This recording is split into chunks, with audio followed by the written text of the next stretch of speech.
Olá a todos. Vamos então dar início à nossa primeira mesa. Eu vou fazer aqui agora a apresentação dos conferencistas.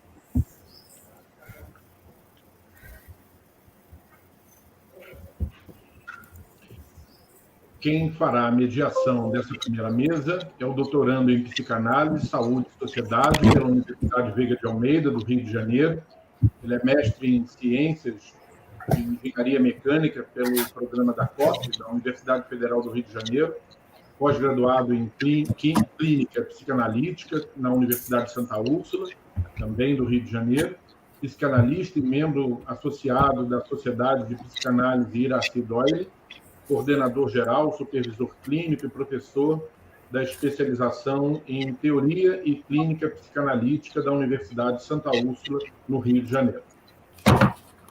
O primeiro conferencista é graduado em Letras, Português e Literatura pela Universidade do Estado do Rio de Janeiro, a UERJ, graduado em Filosofia também pela mesma instituição, com mestrado e doutorado em Letras, Ciência da Literatura, pela Universidade Federal do Rio de Janeiro, doutorado em Psicologia pela Universidade Federal do Rio de Janeiro e professor pesquisador da Universidade Federal Fluminense, a UF, no Rio de Janeiro, e professor adjunto da Universidade do Estado do Rio de Janeiro. Coordenou o mestrado em Literatura Portuguesa na UERJ no período de 2009 a 2010.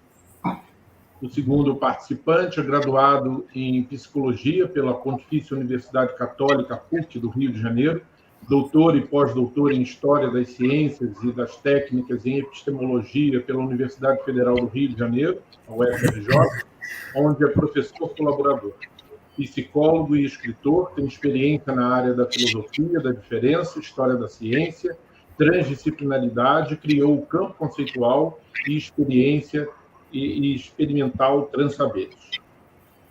E o terceiro conferencista é professor emérito do Centro Brasileiro de Pesquisas Físicas, por sua contribuição como cientista e formador de cientistas durante os 40 anos que trabalhou como pesquisador do CEF.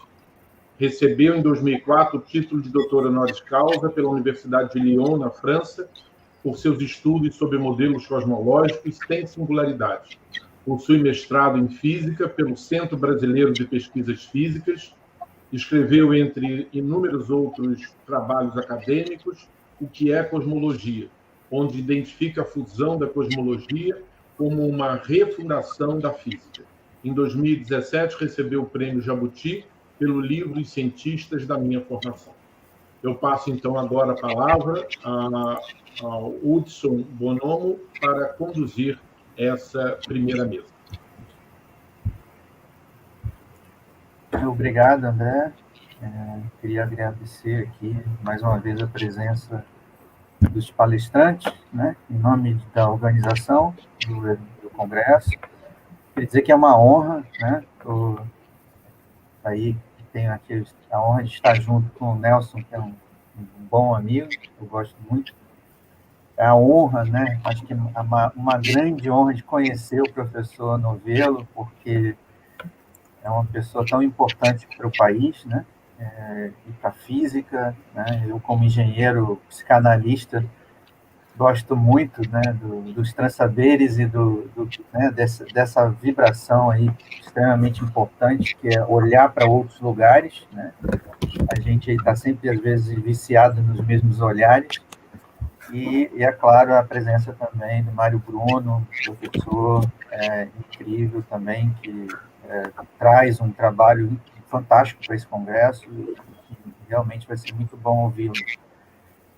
Eu vou fazer uma breve introdução muito rápida, só para dizer sobre o que cada um vai estar falando, né? O professor Mário Novello vai falar, a princípio, inicialmente, né? Por uma necessidade, talvez ele tenha que sair. Então, é importante, ele vai começar para a gente aqui, falar sobre quantum e cosmos. O Nelson, né, vai estar falando sobre a Pororoca, a criação brasileira, né, enquanto um levante. E o Mário Bruno vai estar falando sobre um pensamento diferencial ou fracional do poder, Laruelle, e a gente ficou na dúvida como é que pronunciava, o Mário vai pronunciar corretamente, o princípio do poder e mais além. Então, o professor Mário Novelo, em seu artigo Quanto e Cosmos, né, pensa uma ética das diferenças no mundo contemporâneo, trazendo a sua visão solidária do universo para a cosmologia contemporânea. Acho que produzir uma ética a partir de uma visão cósmica retira o cientista de uma orientação subordinada a interesses imediatistas e aponta um caminho que restitui a sua missão mais nobre de diálogo permanente com a natureza, o que sua prática cotidiana tende a dificultar cada vez mais. O professor Mário estende a sua mão generosa, né, para outros saberes, e é uma generosidade ele estar conosco, recolhendo e incorporando seus diferentes modos de olhar o universo. Ele nos mostra que esse diálogo entre ciência e filosofia é uma condição indispensável à sobrevivência da espécie humana. O Nelson traz, com a Pororoca, a criação brasileira, enquanto um levante, uma provocação para pensarmos a diferença, né? Com sua experiência nos transsaberes, campo conceitual e experimental, que articula filosofia, ciência, arte e mística. Nelson traz a relação entre diferenças por ressonâncias e a descreve com a sua brasilidade. Realiza uma detalhada crítica à clínica praticada no Brasil, seja pela psicologia, psicanálise, medicina, invocando uma auto-organização, uma ética e uma estética próprias aos transsaberes. Dessa pororoca, propõe uma peculiar clínica brasileira e uma apreensão do que é, de fato, a singularidade brasileira, a partir do sertão político, literário e cinematográfico, que ressoa com diversas novas produções no Brasil. Por final, o Mário Bruno, com um pensamento diferencial ou fracional do poder, La Ruelle e o princípio do poder e mais além, trabalha um assunto inédito sobre a diferença em si mesma, a partir de uma abordagem rigorosa do texto de François La Ruelle. Assim, ele investiga na abordagem do para além do princípio do poder, texto inédito no Brasil, né, desse autor, a condição da produção de uma diferença em si mesma, propondo uma conversação entre La Ruelle, Foucault e Deleuze, a partir da noção de intempestividade e do curioso objeto pequeno R, no caso, esse R de resistência, que evoca a noção, né, da resistência como a condição da criação. E vamos às falas dos congressistas e obrigado. Vou passar a palavra para o professor Mário Novelo.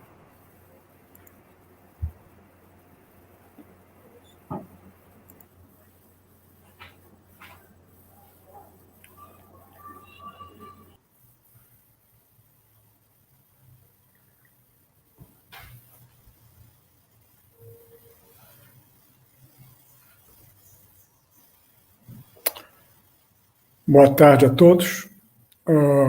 Agradeço ao Terígio por esse convite, embora eu tenha recusado 2 vezes, porque eu me sentia totalmente fora do principal tema dessa conferência. Eu sou um cosmólogo de origem física, mas quando ele falou sobre a ética das diferenças no mundo contemporâneo, e me convenceu que talvez eu devesse falar sobre um pouco sobre o meu conceito de solidariedade e retornar a 400 anos atrás com o Giordano Bruno. Então, vou tentar fazer isso de uma maneira que seja acessível. Eu sei que meu público não é de físicos, mas vou tentar dar uma ideia, mesmo que superficial, do que está acontecendo na cosmologia. Antes de mais nada, vale a pena dizer, não sei que tipo de conhecimento vocês têm sobre a física, que a cosmologia é controlada pela teoria da gravitação. Você sabe, talvez, que os físicos conseguiram mostrar que na natureza, tudo que existe, pelo menos do ponto de vista de um físico, pode ser reduzido a 4 forças fundamentais. 2 delas são forças de longo alcance, conhecidas desde longo tempo, as forças gravitacionais e as forças eletromagnéticas, e 2 outras são forças de curto alcance, são as forças nucleares fraca e forte. A fraca é responsável pela desintegração da matéria e a forte é responsável pela estabilidade da matéria. Num universo que tem da ordem de algumas centenas de bilhões de galáxias, cada galáxia tendo centenas de bilhões de estrelas, é razoável imaginar que as forças nucleares de curto alcance não têm um papel importante a desempenhar, a não ser na formação da matéria. Sobram as duas outras forças de longo alcance. No universo feito de átomos, ou seja, estruturas neutras, o campo eletromagnético se cancela mutuamente, porque ele tem dois sinais, e sobra então a força gravitacional, que é a que, embora seja mais fraca de todas elas, ela é, primeiro, universal, ou seja, tudo que existe sente a interação gravitacional, e, por outro lado, ela é só atrativa. Então, é por isso que cada vez que você faz uma nova teoria da gravitação, você produz uma nova cosmologia. Então, foi isso que aconteceu lá atrás, no século XX, na primeira década, quando o Albert Einstein, depois de ter feito uma síntese sobre a relatividade especial, não vamos comentar se for o caso, e produziu o que ele chamou de teoria da relatividade geral, que é, na verdade, uma teoria da gravitação. Então, a primeira coisa que ele fez foi exatamente produzir um cenário cosmológico. Nesse cenário cosmológico do Einstein, naquela época, 1915, não havia nenhuma observação de caráter global. Então, ele foi levado simplesmente por suas idiosincrasias para estabelecer um modelo do universo. O que é um modelo do universo? O modelo do universo é uma configuração onde você tem uma estrutura espaço-tempo, nosso espaço-tempo quadridimensional, e uma solução das equações da gravitação. Então, o Einstein encontrou uma solução das suas equações da gravitação que representasse um universo estático, ou seja, um universo que não tinha uma verdadeira dinâmica em si. Isso, obviamente, criou imediatamente um problema, não imediatamente, mas depois de algum tempo, um problema, porque se descobriu, poucos anos depois, que esse universo de Einstein era altamente instável. O que quer dizer isso? Quer dizer que ele não teria vivido durante um tempo suficiente para produzir estruturas como galáxias, estrelas, planetas e, eventualmente, vida. 2 anos depois,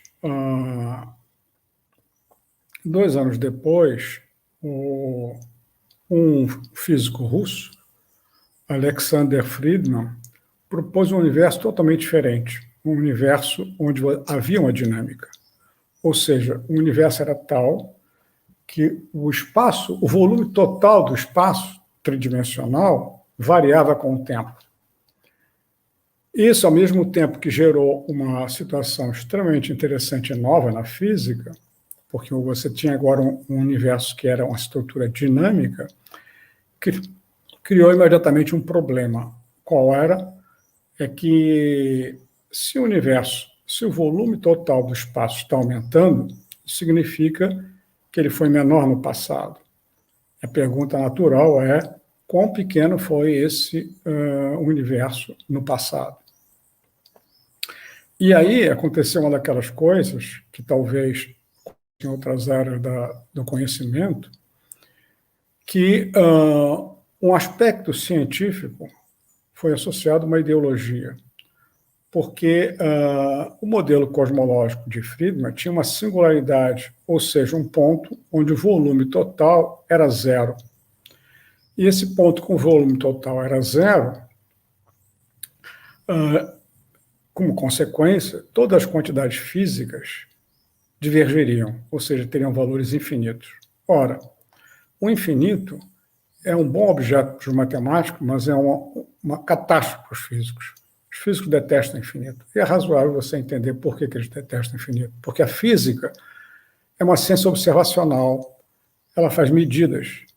E toda medida é feita por um aparato, cujo resultado da medida é um número real. Então, todo esse número real é finito, assim como é finito um homem que faz a medida. Consequentemente, os físicos detestam o infinito. Então, quando aparece o infinito na física, significa que ali alguma coisa está errada e deve ser alterada.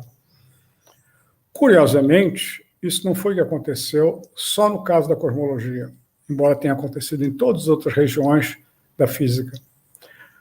E o que aconteceu foi simplesmente que dominou uma ideologia, a ideologia de que o universo tinha um começo singular, ou seja, há uns poucos bilhões de anos de nós hoje, o universo não teria existido, mas teria havido uma suposta explosão. Na verdade, não é uma explosão, porque uma explosão é uma estrutura localizada. Uma granada que explode, por exemplo, tem um lugar definido geograficamente, enquanto que no universo não há um lugar definido onde acontece essa expansão. É o universo homogeneamente que se expande.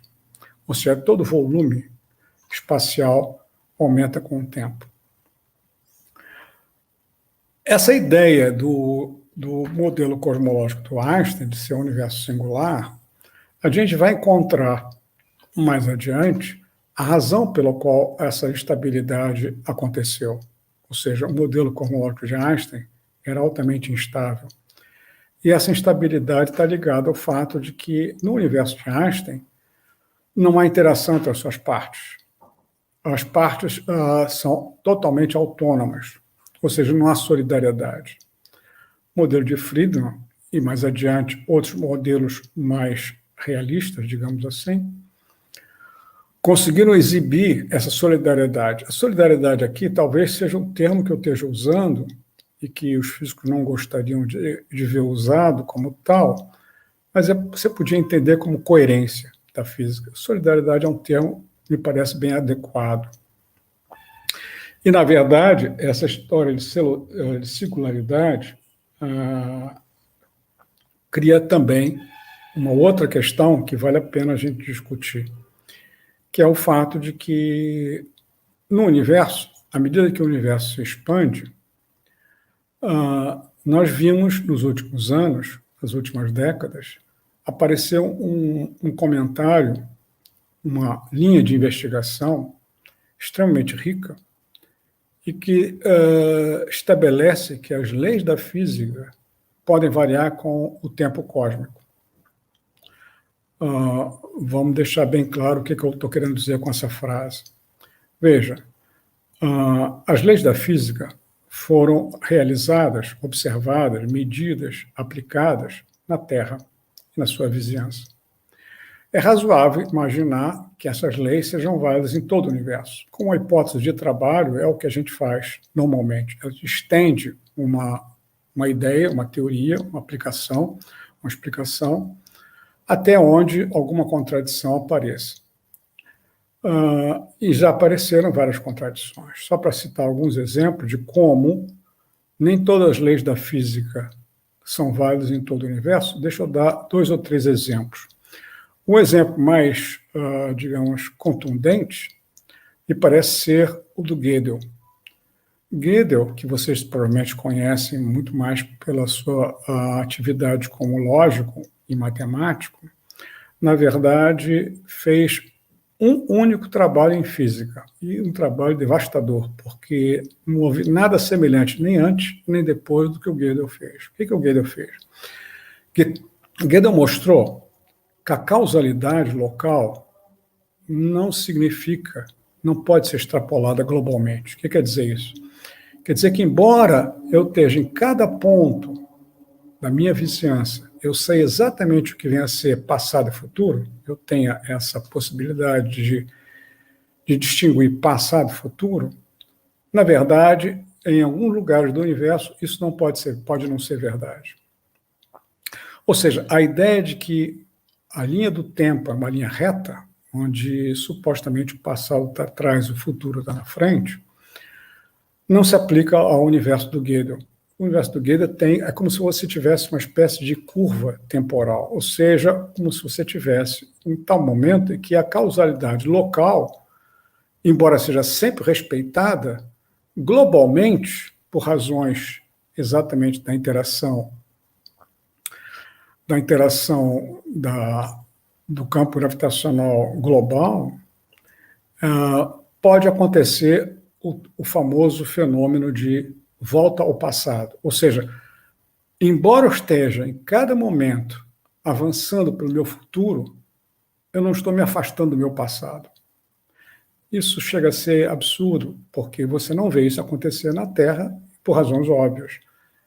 Porque, na verdade, essa é uma primeira explicação da física moderna, por que nós não podemos voltar ao passado na Terra. E a razão que o Gödel dá é quase trivial.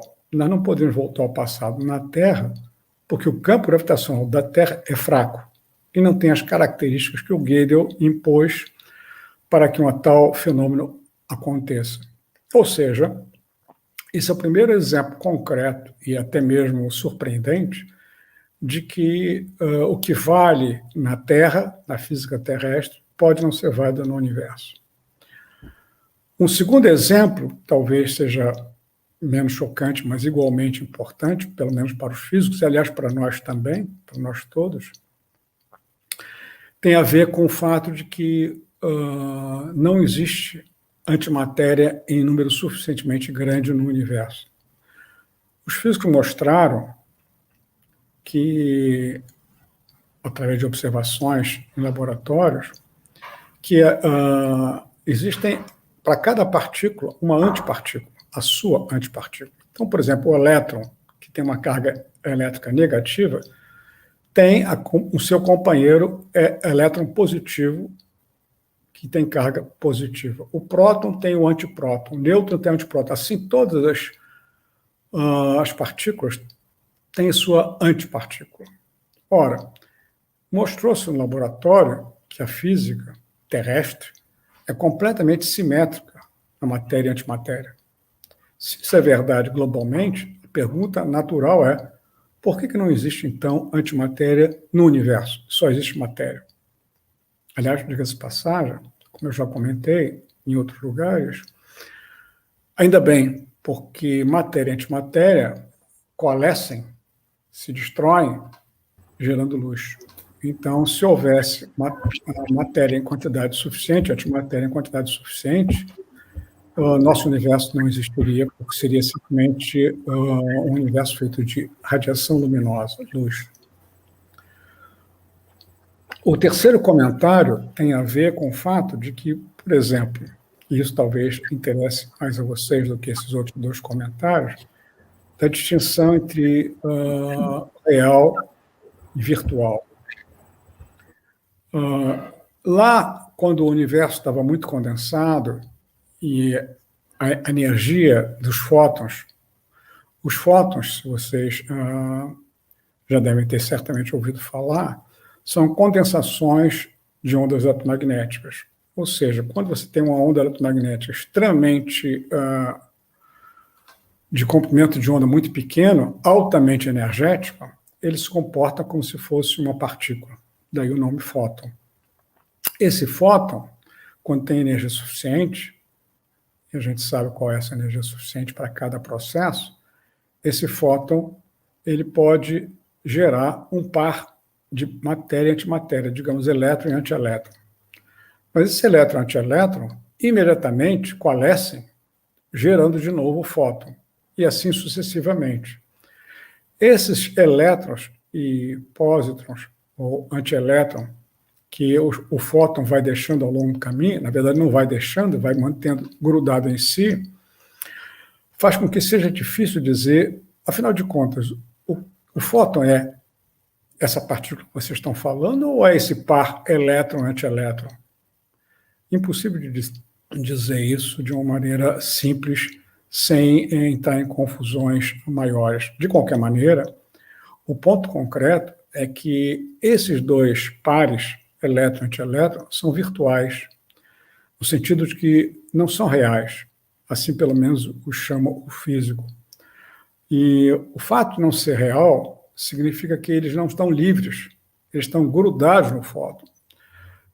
Esse exemplo não acontece na nossa vizinhança porque os fótons que a gente vê por aqui são extremamente fracos, ou seja, não tem energia suficiente para gerar esse par. Isso dito, então nós temos uma situação em que você tem um universo, que é um processo dinâmico, onde o volume total aumenta com o passar do tempo, e que, na verdade, produz variação das leis da física. Uma outra questão crucial nessa história é que está ligada ao fato de que essa ideologia de que o universo teve um começo singular, que agradou a comunidade científica até um certo ponto, mas certamente agradou a comunidade não científica. O nome Big Bang, hoje em dia, está na voz de todos, na voz dos intérpretes políticos até.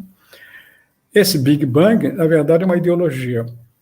Vamos deixar claro, por outro lado, que a palavra Big Bang tem para os físicos duas conotações.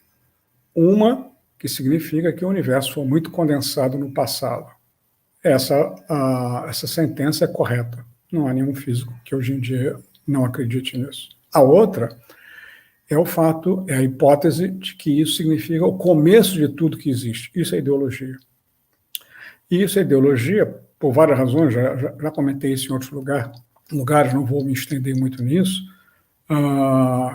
que satisfaz a vários interesses que não têm absolutamente nada a ver com o conhecimento da natureza.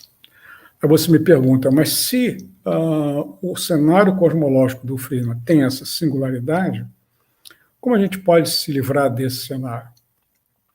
Depois do Friedman, muitas pessoas, nos anos 70, fizeram cenários cosmológicos onde o universo não tinha uma singularidade. Ou seja, um exemplo concreto e simples é imaginar que o universo tenha tido uma fase anterior colapsante, onde o volume total espacial teria diminuído com o passar do tempo, atingido o volume mínimo e começado a fase atual de expansão.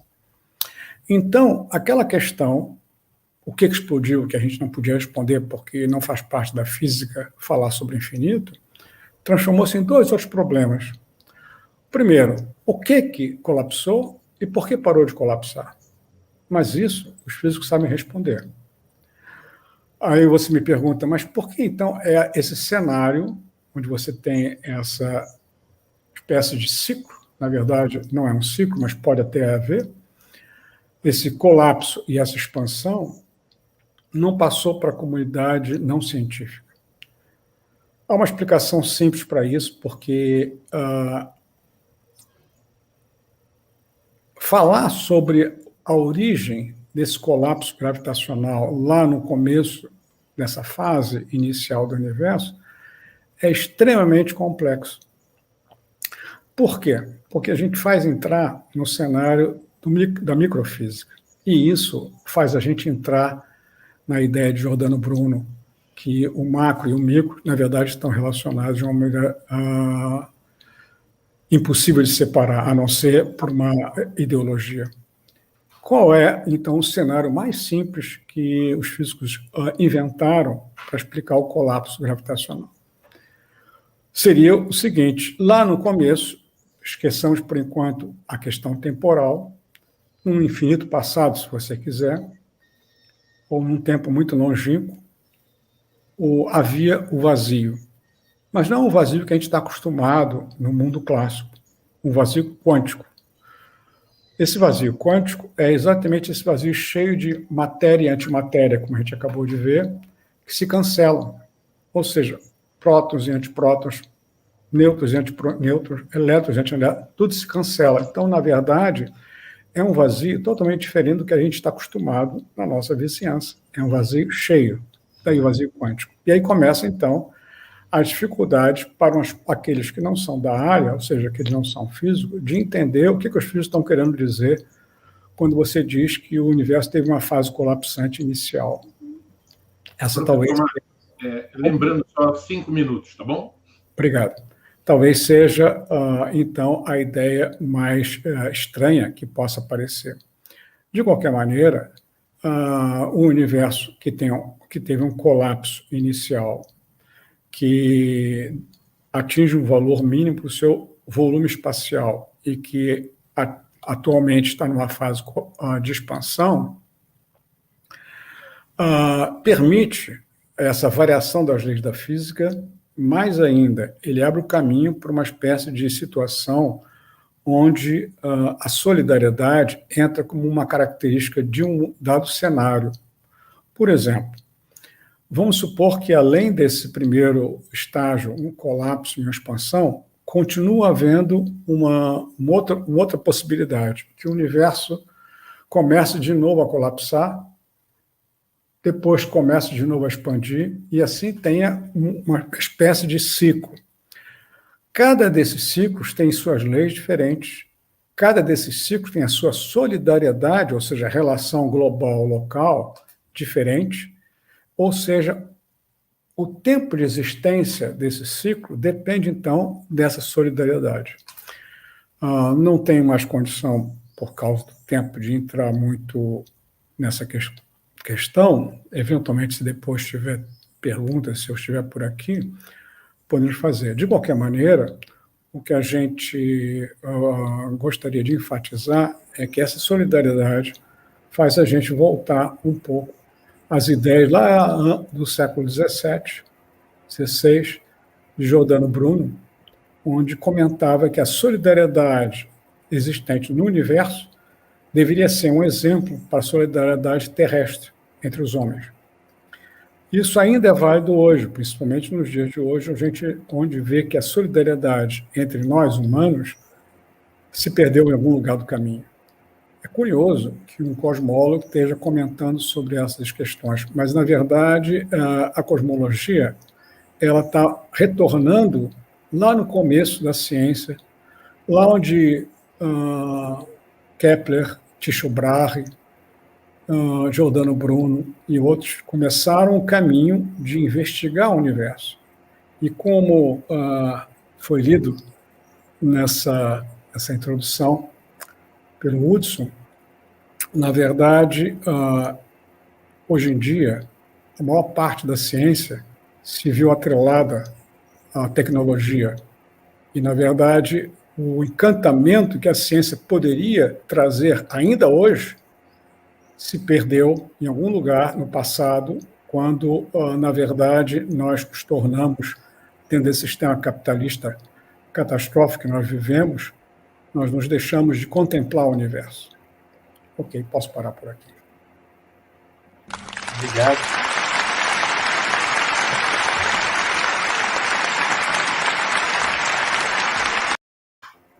Obrigado, professor.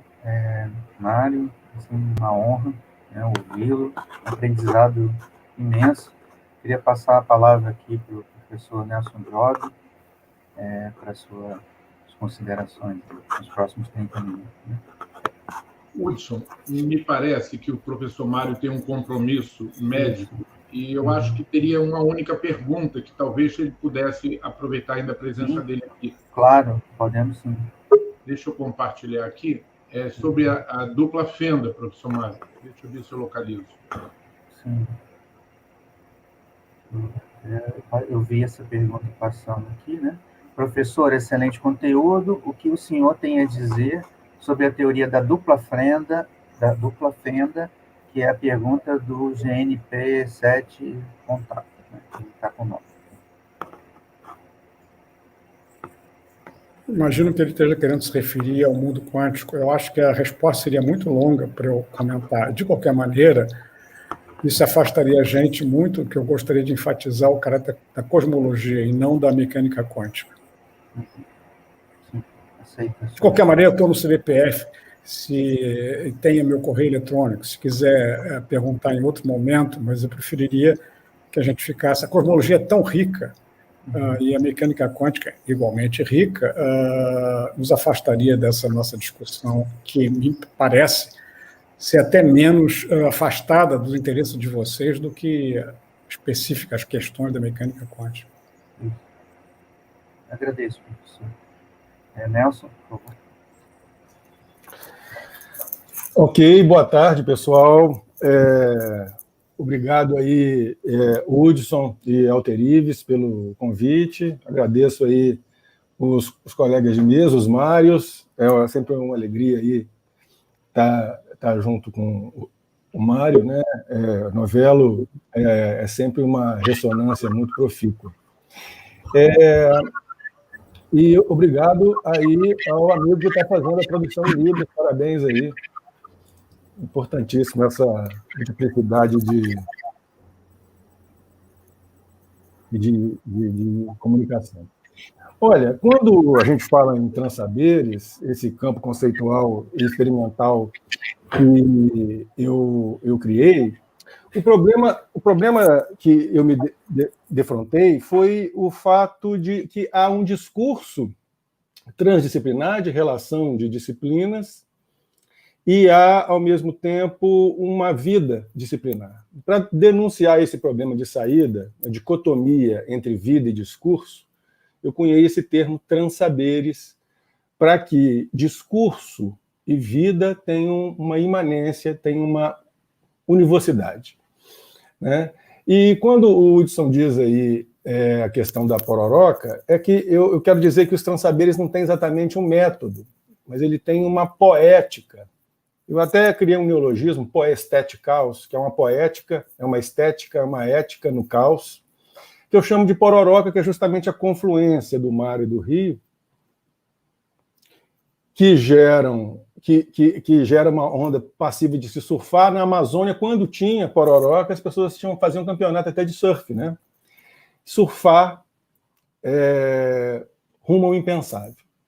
Então, a gente quer promover confluências, criar confluências entre filosofia, ciência, arte mística, para gerar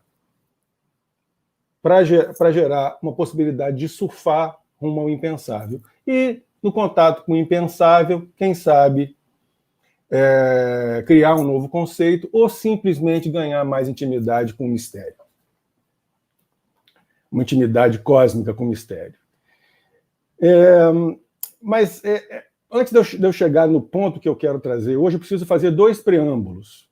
O primeiro preâmbulo é o seguinte: a minha fala hoje é possível que ela seja um pouco paranoica, mas eu queria trazer a paranoia lá da sua origem gnóstica, ali mais ou menos do século II, com Valentim, quando ele propõe a paranoia, ou seja, o sair de si, como metodologia para se atingir a gnose, o conhecimento gnóstico.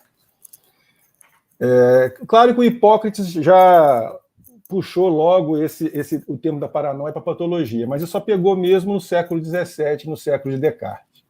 Então, estou querendo trazer a potência da paranoia para olhar, apreender o mundo, um pouco desconfiado e tentando pegar derivas para apreendê-lo mais amplamente. O segundo preâmbulo que eu queria fazer é lembrar que lembrar Deleuze, filósofo Gilles Deleuze, no seu livro Nietzsche e Filosofia, quando ele diz que, se te perguntarem para que serve a filosofia, talvez essa pergunta tenha uma certa malícia, então responda que a filosofia serve para entristecer. Pode parecer um pouco estranho, mas entristecer, que entristecimento é esse que o Deleuze está dizendo? É entristecer e contrariar os poderes estabelecidos. O senso comum, o bom senso, a opinião, o clichê.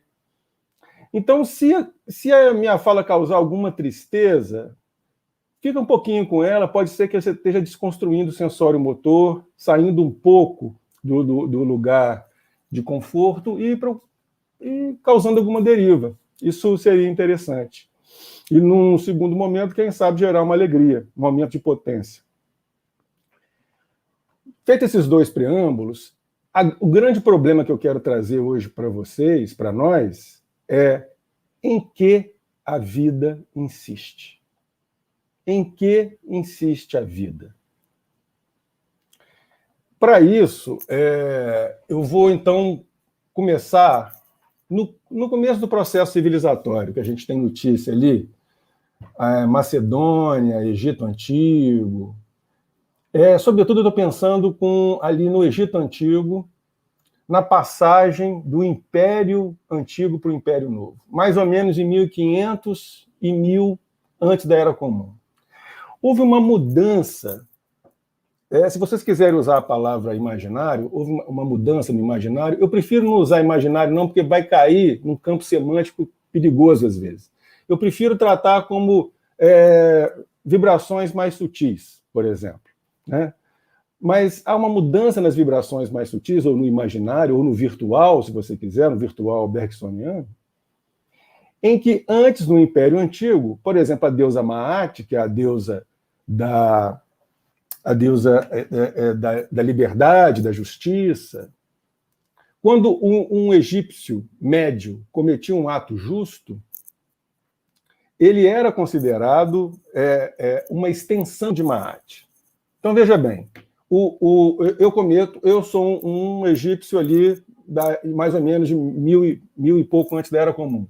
Eu cometo um ato justo. Eu sou uma extensão, um desdobramento. Maat está em mim.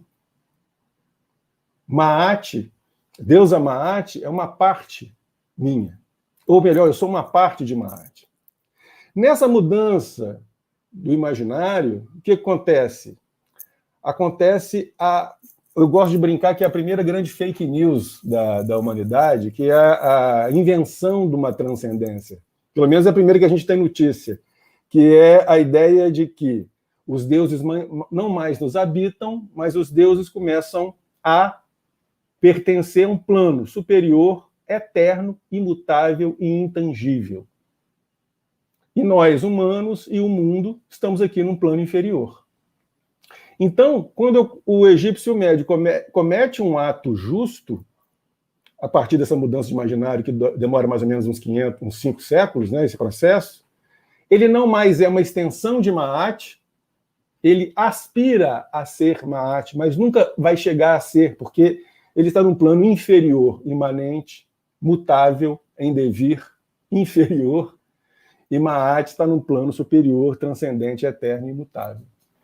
Então imagina como é que é essa mentalidade, né? Você perder o seu aspecto divino imanente e o aspecto divino ter migrado para um plano que você nunca vai alcançar. Mas a que isso está a serviço? Está a serviço justamente do aumento do poder dos faraós. Os faraós concentraram mais poder e eles são atravessadores do poder divino, ou seja, eles têm contato direto com os deuses, os meros cidadãos não têm. Então, se você quer obedecer aos deuses, você obedeça a quem está mais próximo de você no seu plano, que é o faraó, e o faraó é o ponto de conexão entre eles. Isso começou a gerar no pensamento ancestral, e que isso vai desdobrar muito nos nossos tempos, uma espécie de mania de pensamento do durepox. Sempre tem um durepox para juntar partes, né? Então, ali era o faraó, né, que vai juntar partes separadas. Isso vai migrar via Irã, né? O Irã, na época, as pessoas de fora chamavam o Irã de Pérsia. Tinha uma troca intensa ali em 600, 400, 300, antes da Era Comum, com a Grécia. Via troca comercial, essa ideia migrou para a Grécia e aparece no século IV com Platão, como disse o Alteríves aí, um mundo das ideias perfeito e imutável, e nós aqui na ideia quebra-galho, no esboço da ideia perfeita. Nós aqui no simulacro platônico. Essa ideia platônica vai reverberar na escolástica, no pensamento cristão, né? Ou seja, as ideias perfeitas vão se tornar um Deus perfeito, que criou o mundo e os homens que são imperfeitos. Que vai desdobrar, por exemplo, na filosofia de Descartes, com naturezas diferentes, né? A mente é de uma natureza transcendente, o corpo é de uma natureza imanente. E aí toda essa ideia cristã de que o corpo é inferior, pecaminoso, vem junto. E, finalmente, com Kant, com essa ideia de que eu não tenho acesso ao mundo, eu não tenho acesso à coisa em si, eu tenho acesso ao mundo filtrado pela minha mente, e essa mente que divide o mundo em tempo e espaço, causa e efeito, tempo, espaço e causa e efeito não estão no mundo, estão na minha cabeça, eu imprimo isso no mundo. Tudo isso foi criando um sujeito cada vez mais apartado do cosmos, desamparado. Vai criando um sujeito cada vez mais... Primeiro vai criando um sujeito, né, separado do mundo, e cada vez mais um sujeito desamparado, separado, né? Então, o meu grande ponto é o seguinte: a ideia de transcendência, de que tem um plano eterno superior, vem junto com ele a ideia de uma obediência.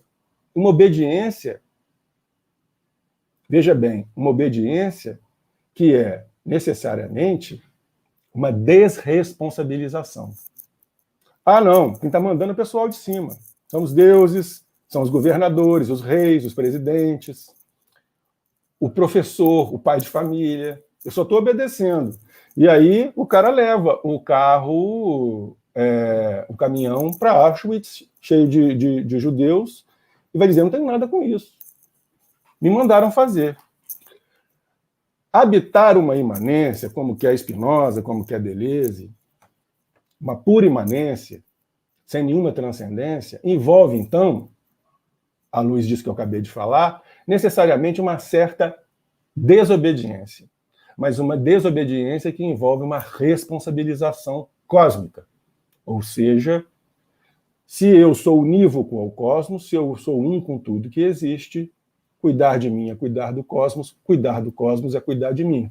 E aí eu espero estar entrando em bastante ressonância com o que o Mário chama de universo solidário. Bom, e voltando um pouquinho ali no século 6 para 5 antes da Era Comum, a gente tem um livro muito influente nos dias de hoje, que vende até em banca de jornal, que é A Arte da Guerra, de um general chinês chamado Sun Tzu. Nesse livro, general chinês, publicado em livro, há 25 séculos atrás, há 2 milênios e meio atrás, ele diz a seguinte frase: o mérito supremo consiste em quebrar a resistência do inimigo sem lutar. Eu vou repetir. O mérito supremo consiste em quebrar a resistência do inimigo sem lutar. Então eu quero que vocês pensem comigo o seguinte: se os faraós, eu disse que ia ser um pouco paranoico, mas gnóstico, se os faraós conseguiram mudar, já tinham a estratégia, no século, em 1500, antes da Era Comum, de mudar o imaginário para dar mais poder político a ele, vamos falar para o cidadão que ele é inferior aos deuses e que só a gente tem contato com os deuses. Vamos lá fazer isso? Vamos. Mudaram o imaginário, demorou alguns séculos, mas conseguiram. Concentraram mais poder político. E se o general chinês, há 25 séculos, já sabia que a guerra, quando parte para a porrada, é quando a guerra deu ruim, que guerra boa é quando não parte para a porrada, ou seja, eles estão sabendo que a grande guerra se dá no campo do imaginário, no campo das virtualidades, no campo do pensamento, no campo do controle de como que você respira, como é que você transa, como é que você come. Então, se eles já tinham essa concepção, se o poder já tinha essa concepção há milênios atrás, imagina como é hoje. Se vocês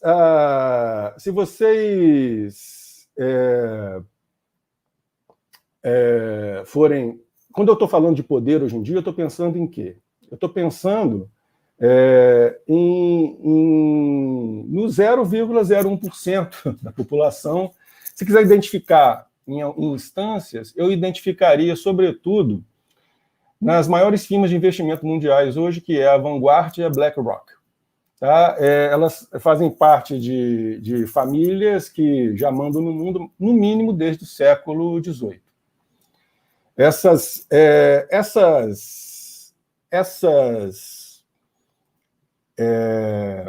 firmas de investimento, elas são donas de... elas são sócias majoritárias todas essas grandes big techs, das grandes laboratórios de indústria farmacêutica, e uma tem ações da outra. Então, elas comandam tudo, um pool de imprensa, e com a questão da pandemia. Já o Piketty já falava antes da pandemia que há um aumento grande da concentração de renda. A pandemia só acelerou a concentração de renda, né? E concentrando na mão dessas pessoas e cada vez menos no cidadão comum. Em outras palavras, a cada vez mais rapidamente, os mais ricos estão mais ricos e os mais pobres cada vez mais pobres. Isso de forma acelerada. Então, assim, Então, cuidado quando o seu foco da sua atenção está num político. Porque o político está lá para isso, para ser um espantalho, para ser um animador de picadeiro, para você ficar olhando para ele, odiando ele, falando mal dele, sendo que ele é mais um peão nessa grande armação que é essas pessoas que controlam governos no mundo inteiro, inclusive tem uma grande influência no Brasil, né? Por exemplo, uma coisa que poucas pessoas sabem é a existência do BIS, do Banco Central dos Bancos Centrais, que eles falam, vamos fazer a questão da Previdência, vamos trabalhar. Isso tudo que está acontecendo na economia do Brasil é a ordem de um Banco Central dos Bancos Centrais, que é comandado por esse tipo de gente. Isso, gente, vocês podem pesquisar, que isso é relativamente fácil de achar. Vocês não vão achar nesses grandes sites de informação aí. Você tem que procurar um pouquinho mais, mas vocês acham, tá? A galera que estuda a questão geopolítica mais contundente hoje em dia não é esses intelectuais mais famosos, não, a meu ver. Para quem está estudando isso, é a galera que está estudando, sobretudo, o conceito de guerra híbrida, ou guerra irrestrita. Então, estou falando de André Coribicto, Pepe Escobar, que é um jornalista brasileiro, mas que trabalha lá fora. E eu estou falando também daqui no Brasil, do Piero Leinen, antropólogo cuja etnografia é com militares, e eu estou falando também do Wilson Ferreira, do blog Cinegnose, e, ultimamente, do Tiago Espíndola, do canal Verdade Concreta, que é o que faz as análises gerais mais precisas assim, hoje em dia. Como é que a guerra híbrida vai resgatar lá o Sun Tzu? E vai resgatar, pasmem vocês, Gregory Bateson. O Gregory Bateson estudou Sismogênese, lá no primeiro livro dele, Neven, na Nova Guiné, mostrando como é que a sociedade se define por oposições. E é assim que o controle opera, muitas vezes. A criação das chamadas revoluções coloridas é através da criação de sismogênese. Veja bem, isso é uma história antiga. Pensem no nazismo. Como é que eles ganharam força? Dividindo a Alemanha em raça ariana e judeus. Aqui no Brasil, a invenção de um certo comunismo translocado, que até Globo e a ONU é comunista, e cidadãos do bem. Isso também se desdobra hoje em dia em terraplanista e pessoas de bom senso, em negacionistas e aceitacionistas. A ideia é dividir para conquistar, né? E, assim, o campo progressista aqui no Brasil topou isso de uma forma ruim, pouco produtiva, né? Se a pessoa questiona algum pensamento de esquerda, já é chamado de fascista, sendo que o fascista, pelo menos, ele deveria ser nacionalista, né? O que esse pessoal que está aí não é nem um pouco, né? Então tem um treinamento. O cara questionou um pouquinho a questão da indústria farmacêutica hoje em dia, a pessoa chama de negacionista, já tem um treinamento de rato de laboratório. O cara questionou a indústria farmacêutica hoje em dia, não, é negacionista. Cara, vamos conversar com calma. Pensa um pouquinho antes de acusar. Eu estou aqui chamando a atenção também, porque grandes intelectuais, think tanks, até de esquerda, sobretudo de esquerda aqui no Brasil e no mundo, recebem fundos da Open Society Foundation, que é bancada pelo George Soros. Qual é a jogada desse pessoal? É montar um pensamento progressista inócuo, que não faça diferença nenhuma, né? Então, esse pessoal vai jogar força para pensamentos do tipo que recriem no pensamento progressista ideias já velhas como ideias de raça. Ideia de raça, que é uma ideia ligada a eugenistas, né? E que vão pensar categorias humanas a partir de um conceito que não tem nem mais validade científica e biológica. Se você quiser pensar etnia, tudo bem, mas pensar raça, cuidado com isso. Isso não vai acabar com o racismo. A estratégia para acabar com o racismo é outra. Não é reificando o conceito de raça. O conceito de raça deve ser combatido. É isso que o Walter Ives esboçou na fala dele anterior aqui na abertura de mesa. Se ater para as diferenças, não em taxonomia. O poder adora taxonomia, o poder adora dividir para conquistar. E quando ele vai dando força para pensamentos supostamente progressistas, que estão fazendo apologia ao conceito de raça, eles estão dividindo o tecido social. É a mesma coisa a questão do LGBTQ, essa coisa toda. Separar em taxonomias sexuais. Né? Aí colocando, no caso da raça, o índio contra o branco, quanto o negro, quanto sei lá, o amarelo, né? E no campo da taxonomia sexual, colocando o homo contra o bi, contra o hétero. O que eu acho potente na filosofia da diferença, por exemplo, para pensar essas questões, o que é? No caso aí da questão sexual, como o Walter Ives disse aqui na mesa anterior, né, o Freud começou a pensar isso e Deleuze e Guattari foram adiante. Nós não estamos tão interessados em dividir aparelhos psíquicos na sua postura sexual. Estamos interessados em pensar uma ética do desejo, entendendo que o desejo passa pelos corpos. E vários desejos passam pelos corpos. Pelo mesmo corpo podem passar desejos trans, hétero, bi, e também é completamente compreensível que um tipo de desejo insista mais num corpo que outros, ok. Mas você insistir em tipologia sexual nos corpos, no aparelho psíquico, isso é taxonomia que serve ao poder e ao dividir para conquistar. Essa galera também que está pensando muito a questão do racismo com critérios raciais, eu convido a uma releitura do Povo Brasileiro, do Darcy Ribeiro. Um conceito maravilhoso, hiperpotente de ninguémdade. Não estou fazendo apologia ao Darcy Ribeiro estadista, nem a obra dele como um todo. Estou fazendo apologia a esse conceito brilhante que o Darcy Ribeiro, com pleno conhecimento de Brasil, vai dizer: o brasileiro nasce do ventre da mãe indígena, misturado com o branco europeu, com o negro africano, e nasce misturado, e o negro rejeita, o branco europeu o rejeita, e o índio o rejeita, e com isso ele é obrigado a criar uma subjetividade para si mesmo, criar uma novidade cósmica, que é a brasileiridade, que o Darcy Ribeiro chama de ninguémdade. Para mim, o conceito de ninguémdade é o conceito mais potente para pensar esses problemas tão caros para a gente aqui nesse congresso, né? Os problemas de questões sexuais e de questões raciais, né? Sobretudo as questões raciais. Pensar a ninguémdade. Estou muito interessado em pensar uma clínica da ninguémdade, uma ontologia da ninguémdade, ou melhor ainda, uma epistemontologia da ninguémdade, para evitar o dualismo entre epistemologia e ontologia. Então, eu sugiro recuperar profundamente aí o conceito de ninguémdade.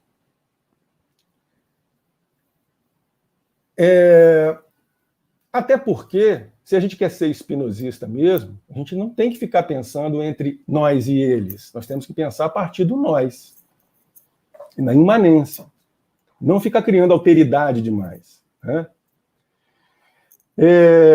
O Philip Dick, o cara que escreveu Blade Runner, Vingador do Futuro, ele tem uma frase no livro dele, Vales, que é o meu preferido, e também no Exegeses, que é o livro de não-ficção dele, ele vai dizer assim, mais ou menos assim: o império funciona como um vírus. Lutar contra o império é se tornar parte dele. Então, uma outra reflexão que eu quero trazer para o dia de hoje é o seguinte: a estratégia de se colocar contra, a estratégia de ser anti alguma coisa é uma estratégia dualista, é uma estratégia que também serve ao poder, porque é mais uma divisão eu contra eles. A ideia de pororoca, a ideia de evitar esse dualismo de X contra Y, é criar ressonâncias em potência, em vibrações mais sutis, onde as ressonâncias do encontro sejam mais possíveis e sejam mais potentes. E que a guerra, a briga, a luta contra, esteja numa vibração outra, que não nos interessa tanto. O que é? Ok. O que é, então, habitar esse campo de ressonância na afirmação e no encontro? Eu vou aqui me reportar a um antropólogo inglês radicado na Escócia, que é, para mim, um antropólogo vivo, que é o Tim Ingold. O Tim Ingold vai dizer alguma coisa mais ou menos por aí. Não é que as coisas sejam vivas, é que as coisas emergem na vida. Então, gente, eu não estou lidando mais com perspectivismo ameríndio, não, tá? Eles fazem muitas concessões ao estruturalismo e, na verdade, vão lidar com a filosofia da diferença mais como uma espécie de vaselina, não na sua potência. Então, eu vou abandonar esse estruturalismo que fica mais no nó da rede e acaba impedindo os fluxos, e vou ficar mais na malha ingoldiana, que é contínua e que dá menos ênfase no nó e mais ênfase nos emaranhados da rede, habitando com isso um mundo sem objetos. Porque aí é já um mundo de emaranhados de linhas, que é diferente de um mundo de objeto. O emaranhado está na malha, é imanente à malha. Tá? E aí não é que a pedrinha, a onça sejam vivas, mas que eles emergem na vida. É uma outra ideia que, para mim, é muito mais compatível tanto com a ideia de caos e plano de imanência em Deleuze e Guattari, como nesse vácuo quântico que o Mário falou agora há pouco. Isso para responder, para desdobrar a minha questão inicial, em que a vida insiste. Então, à luz de Ingold, eu vou entender que a vida insiste em quê? Nela mesma. Qual o problema? O problema é que a gente negligencia a vida. Como estar mais atento à vida? E para estar mais atento à vida, eu vou atrás de duas coisas. O Ingold mesmo propõe como educação uma modulação do foco da atenção e menos uma transmissão de conhecimento. Ou seja, educar é trabalhar a percepção e não adquirir conhecimento de fora. Isso tem uma ressonância muito grande com a Advaita Vedanta, a Advaita Vedanta, que é uma prática de interpretação dos Vedas indianos, da auto-inquirição, ou seja, eu transformo todos os fenômenos num apontar direto para essa consciência, vamos chamar assim de consciência cósmica, C com C maiúsculo. Eu, então, estou muito interessado em não mais ficar preocupado tanto com a macropolítica, investindo meu desejo na macropolítica, mas numas micropolíticas, nos microdesejos, na autogestão, na autopoiesis, e sabendo que olhar hoje nos olhos dos outros é algo micro-revolucionário, principalmente em tempos pandêmicos. Isso faz com que eu deva transduzir o eixo cartesiano de tempo e espaço na imanência do aqui e agora. Experimentem agora isso. Qual é o limite do aqui? É essa tela de computador? É esse cômodo que você está? Ou esse aqui é infinito? Qual a dimensão do agora? É o segundo? É o minuto? É a hora? Ou é uma temporal? Qual é a nossa capacidade de mergulhar na dimensão do aqui e agora? Então, para terminar, eu refaço a questão para vocês. Em que a vida insiste aqui e agora? Muito obrigado. Obrigado, Nelson. Muito legal. A gente tem algumas perguntas depois. Eu vou deixar para o final, tá? Eu vou passar a palavra para o Mário. Mário, por favor. vontade de falar do seu trabalho. Aliás, eu sou fã desse seu trabalho, tá? E do Nelson também. Essa coisa do gnóstico aí, a gente precisa conversar mais. Né? Gosto muito. Bom, olá. Meu microfone está ligado? Tá? Vocês estão me ouvindo bem? Tá ok, tá ok. Em primeiro lugar, agradecer muito ao Hudson e a gentileza com que ele organiza esse evento e, assim, agradecer ao Alterives, né? Porque foi quem me convidou aqui. Considero o Alterives, eu acho que muita gente vai concordar comigo, ele é o intelectual mais brilhante da minha geração. E é uma alegria estar aqui de novo com o Nelson. Acho que nós já participamos numa mesa na PUC, pessoa assim, que eu admiro muito, já li o trabalho dele, e assim, é sempre uma alegria estar com ele, ouvir, né? As coisas me faz pensar muitas coisas. Mário Novello nem falo, né? Somos todos fãs do Mário Novello. Assim, gostaria de conhecer física, quando eu olho assim, eu queria conhecer física, cosmologia e tal, mas não dá para conhecer tudo, né? Mas é um gênio, né? Assim, brasileiro e assim, assim, compararia a Prigogine, esses grandes pensadores do campo da ciência. Bom, eu estou aqui em função de um trabalho específico que eu apresentei, um texto para a revista, e eu tentar falar aqui desse trabalho, espero que possa trazer alguma contribuição para vocês. Queria deixar aqui também, se o Hudson puder colocar meu Instagram, assim, Mário Bruno _ filosofia. Se as pessoas que quiserem me seguir, eu divulgo cursos, palestras, então se puder colocar aqui Mário Bruno _ filosofia, para quem puder me seguir.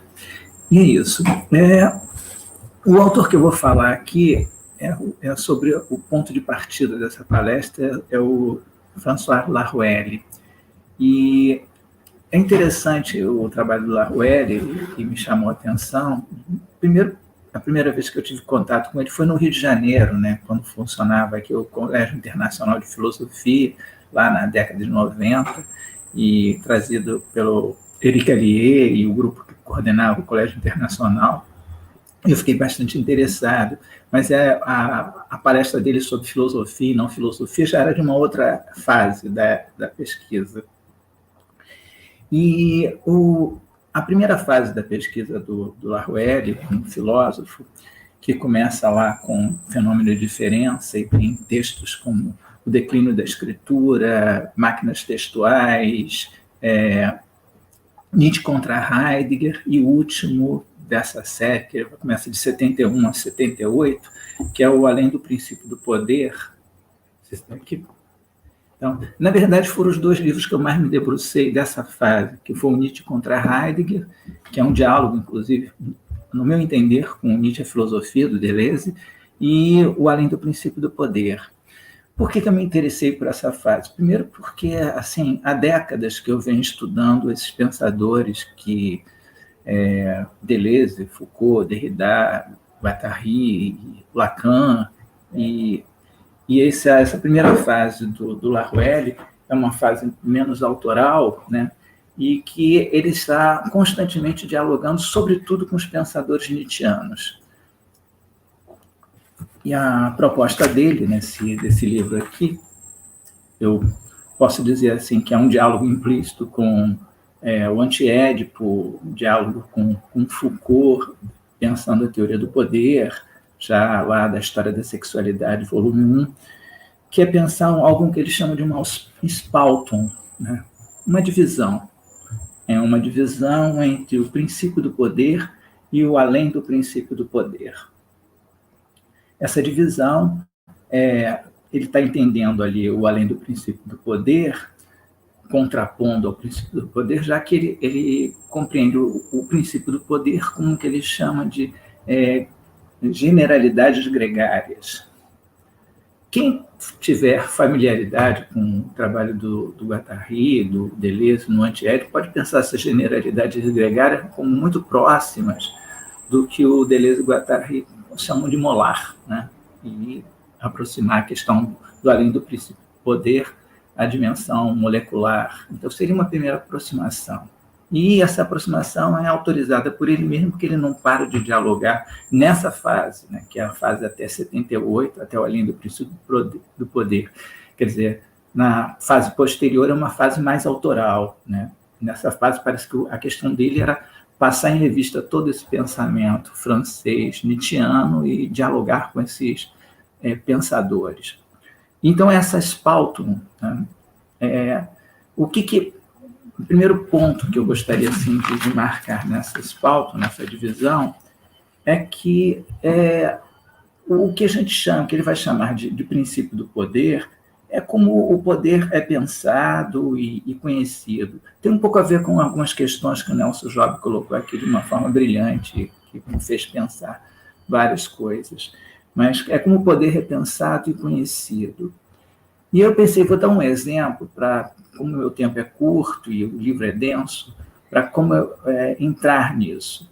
Eu me lembro algum tempo atrás, quando eu dava aula, inclusive era na própria Veiga, há muitos anos eu fui professor da Veiga de Almeida, e dava uma disciplina que estava ligada à interpretação textual, e eu escolhi alguns textos para os alunos trabalharem em sala.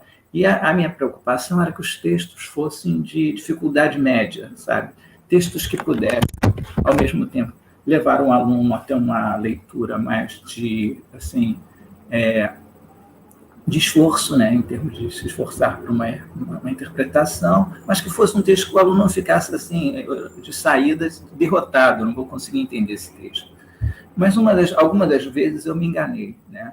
E uma vez eu me enganei quando passei por um grupo para trabalhar o livro O que é o Poder, que eu li, achei tranquilo de ler, mas estava mergulhado na filosofia. Era um livro do Gerard Lerbrun, e além do princípio do poder, e os alunos tiveram muita dificuldade de entender aquele livro. E aí tem um aluno que virou, na hora de apresentar, disse que não tinha entendido nada do livro e que para ele o poder se resumia ao seguinte: quem tem dinheiro tem poder, quem não tem dinheiro não tem poder. E ponto. Não tinha o que discutir em torno disso. Isso ficou na minha cabeça, né? Porque, na verdade, quando a gente pensa em termos do que o Laruelle vai chamar do princípio do poder, ou das generalidades gregárias do poder, existem as relações empíricas de poder, com certeza, e eu não vou negar que o que ele está falando é de uma relação empírica de poder, e existem certas representações imaginárias do poder. Então, essa parte das generalidades gregárias do poder é isso, são as relações empíricas e as relações imaginárias do poder. Agora, o além disso, né, o além do princípio do poder, o Laruelle quer pensar ali em profunda assim, articulação com Foucault, a dimensão genética e produtiva do poder. E eu acho isso bacana, né? E ele apresenta isso de uma forma sistemática, no momento que esses conceitos estavam sendo colocados em circulação ali pelas leituras do antiédipo, das leituras do Foucault. Ele apresenta isso de uma forma bem sistemática, ele tem esse caráter de apresentação sistemática. Então, o além do princípio do poder seria essa dimensão genética e produtiva. O Foucault insistiu bastante nisso, né? Quer dizer, tem uma questão assim, que está nos cursos do Foucault e está lá nesses textos da genealogia, como Vigiar e Punir, a história da sexualidade, que é o fato de que o Foucault está preocupado não em apresentar uma teoria geral do poder, mas pensar os dispositivos de poder, como é que o poder funciona, e pensar a gênese disso, né? Então, são formas diferentes não existe uma teoria geral do poder que poderia ser aplicado no século XVII e no século XX, né? E ele marca isso, a sociedade de soberania tem determinadas relações de poder, a sociedade disciplinar tem outras. Mas a dimensão produtiva disso é que vai interessar. Quando o Foucault traz uma coisa que às vezes é muito mal entendida, né? Que ele dizer que o poder, antes de mais nada, ele é produtivo. está batendo de frente com uma teoria que pensa o poder como algo que alguém possui e que se identificaria imediatamente com o aspecto coercitivo do poder. Então, essa dimensão da gênese do poder e essa dimensão produtiva do poder é que vai estar lá em questão no Foucault e vai estar em questão nessa teoria de um além do princípio do poder, um além dessa dimensão das generalidades gregárias do poder. Eu acho que esse que é o primeiro ponto de partida, nosso ponto de partida. E eu queria dizer também, assim, eu lembrei, quando eu estava lendo isso aqui, de um trabalho, né, que, assim, há algum tempo eu peguei para ler e também está em sintonia com esses pensadores, embora ele não seja um pensador francês, é o Antônio Negri, quando pensa o poder constituinte. Quer dizer, quando eu penso do ponto de vista da gênese do poder ou da dimensão produtiva do poder, eu estou investindo na questão do poder constituinte. As generalidades gregárias do poder já são o poder constituído. A forma com que ele se apresenta, como eu disse, nas suas relações empíricas e nas suas representações imaginárias. E aqui, esse é o ponto de partida dessa Spaltung que ele está trabalhando. Eu não sei se fica claro, mas essa Spaltung, né, em certo momento, ele vai estar pensando ali uma dimensão produtiva, esse além do princípio do poder, ganha características que não tem em Foucault, né? Quer dizer, por que não tem em Foucault? Porque a teoria do Laruelle está mais próxima nesse sentido do Deleuze e Guattari, já que ele vai pensar uma teoria libidinal, né? Quando a gente pensa, por exemplo, o Foucault trabalhando a sua macro e a sua micropolítica, Foucault tinha uma certa, pelo menos na sua fase genealógica e depois na sua última fase, onde ele está pensando as práticas de si, ele tem uma rejeição muito grande aos conceitos psicanalíticos, como teorias pulsionais, e ele não tem o mesmo diálogo que o Deleuze e o Guattari vão ter com essas questões. Por exemplo, Deleuze escreve na tese dele de doutorado, o segundo capítulo, onde ele está pensando a repetição em si mesma, ele escreve as sínteses do além do princípio do prazer, né? Ele faz todo um trabalho caminhando ali, articulando Hume com Freud, articulando Bergson com Freud, até chegar ao conceito de pulsão de morte, fazer uma articulação bastante sofisticada com a ideia de eterno retorno e pensando os conceitos nietzschianos para lidar com uma terceira síntese do tempo. Então, toda essa preocupação libidinal, essa questão pulsional que está lá no Deleuze e Guattari, porque, ao contrário do que muita gente pensa, o antiédipo, eu nunca vi, eu acho que nem eles nunca viram como um anti-Freud nesse sentido. O antiédipo é muito mais um diálogo crítico com o pensamento, como o estruturalismo retomou a teoria psicanalítica, né? Quer dizer, a questão maior do antiédipo é a castração simbólica, esse conceito que vai ser engendrado ali dentro do primeiro Lacan, pelo menos, né? Porque o próprio Lacan constantemente vai revirar esse conceito, vai mexer nesse conceito. E aqui, quando o Laruelle, e aí eu acho que a questão do além do princípio do poder traz um diferencial em relação à teoria do molecular ou de uma microfísica do poder, como Foucault pensa, uma micropolítica do desejo, uma microfísica do poder, é que ele vai se apropriar de alguns conceitos que estão circulando naquele momento, conceitos que foram desenvolvidos recentemente, na época, por Lacan, como, por exemplo, um dos conceitos mais interessantes da obra do Lacan, que é o objeto pequeno a. Né? O Laruelle vai se fazer valer desse conceito, inclusive é um conceito que o próprio Guattari admirava no Lacan, né? Porque talvez seja o conceito mais original do Lacan. Em toda a criatividade do Lacan, o conceito de objeto pequeno a seja um dos conceitos mais originais, está entre os mais originais. E ele cria um conceito para pensar o que ele chama de essência transpolítica ou fracional, que é o de objeto pequeno r. É muito curioso isso, porque ele vai jogar isso para a dimensão do além do princípio do poder.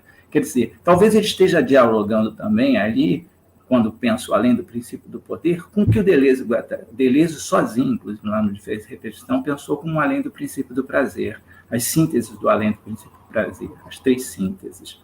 E o objeto pequeno R, assim, que seria o que ele chama, ao mesmo tempo, de resistência e revolução, né? A dimensão fracional do poder seria essa dimensão da resistência e da revolução. E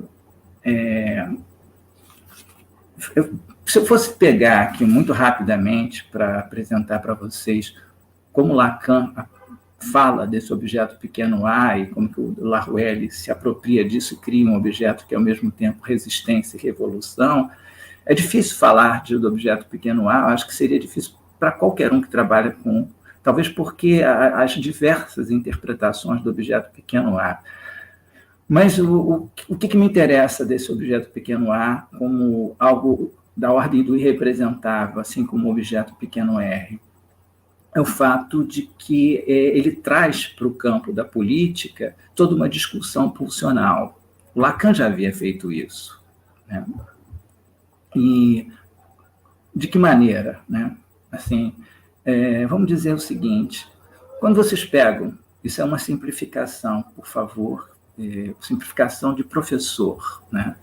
Vocês podem aprofundar isso, mas quando vocês pegam, por exemplo, na obra do Freud, uma teoria do apoio, ou como ele está pensando a questão das pulsões parciais, ele vai privilegiar algumas funções do corpo, por exemplo, a sucção, a excreção, onde você vai pensar a fase oral, a fase anal, e que se vocês perceberem, na hora que o Lacan retoma isso, de uma forma brilhante, por sinal, ele traz a sucção, a excreção, Lacan, e o olhar e a voz.